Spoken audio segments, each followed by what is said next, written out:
Bonjour amis, je veux vous parler de la voiture Suzuki Grand Vitara. Rares sont les véhicules qui allient les caractéristiques d'un tout-terrain racé et d'un SUV pratique. L'un des plus intéressants de ce type d'offre est le Suzuki Grand Vitara. Hormis le Subaru Forester, vous ne trouverez aucun autre véhicule doté d'un système 4x4 aussi performant dans cette catégorie.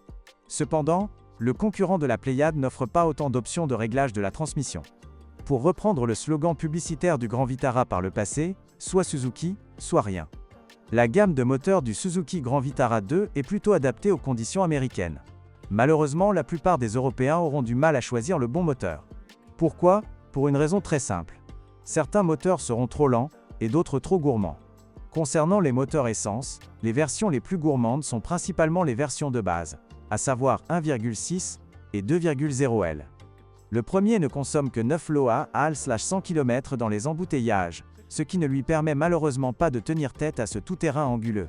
Quant au second moteur, l'accélération est légèrement meilleure, mais au prix d'une consommation légèrement supérieure, à 10 litres 100 km en ville. Les moteurs de plus de 2 litres sont bien plus performants pour propulser le Grand Vitara. Il faut cependant s'attendre à une consommation de carburant comprise entre 12 et 15 L 100 km en agglomération. Le meilleur choix reste bien sûr le moteur V6 haut de gamme, mais rares sont ceux qui achètent ce modèle qui sont prêts à se rendre fréquemment à la station-service. La durabilité des moteurs à essence est incontestable, mais compte tenu de leur haut régime, il est conseillé de vérifier le niveau d'huile moteur plus souvent.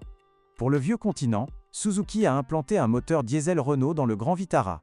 Malheureusement, malgré une souplesse d'utilisation appréciable et une consommation de gazole raisonnable, 9,5-10 litres 100 km, c'est à l'usage qu'il pose le plus de problèmes. À quoi doivent faire face les automobilistes qui souhaitent économiser dans les stations-service? Tout d'abord, des pannes du système d'injection, un turbocompresseur grippé et une usure trop rapide du volant bimasse. Ce sont des pannes courantes sur la plupart des moteurs diesel. Malheureusement, ce n'est pas tout. Certains exemplaires présentent également des dommages au vilebrequin et au roulement, ce qui est supérieur à la moyenne. Il faut également faire attention aux fuites d'huile et aux filtres à particules encrassés. Ce tout-terrain japonais repose sur une structure autoporteuse. À quoi ressemble la suspension du Grand Vitara? À l'avant, les irrégularités sont amorties par des jambes de force McPherson, et à l'arrière par un système de triangle indépendant. Le véhicule est disponible en deux versions, 3 et 5 portes. Au crash test Euro NCAP, le véhicule a obtenu une note de 4 étoiles, ce qui est comparable à la moyenne. Les utilisateurs de ce tout-terrain compact se plaignent de tôles de carrosserie trop fines et d'une peinture très fragile. Pour éviter les problèmes de corrosion, il est essentiel de réparer tout défaut au plus vite. On observe également des cas de panne du module ABS, de déréglage rapide de la géométrie des roues, ou de problèmes de climatisation. Comme vous pouvez le constater, cette courte liste de défauts témoigne de la grande durabilité de cette structure. Pourquoi ce véhicule mérite-t-il d'être loué? Outre la transmission intégrale mentionnée précédemment, cette structure présente les avantages suivants.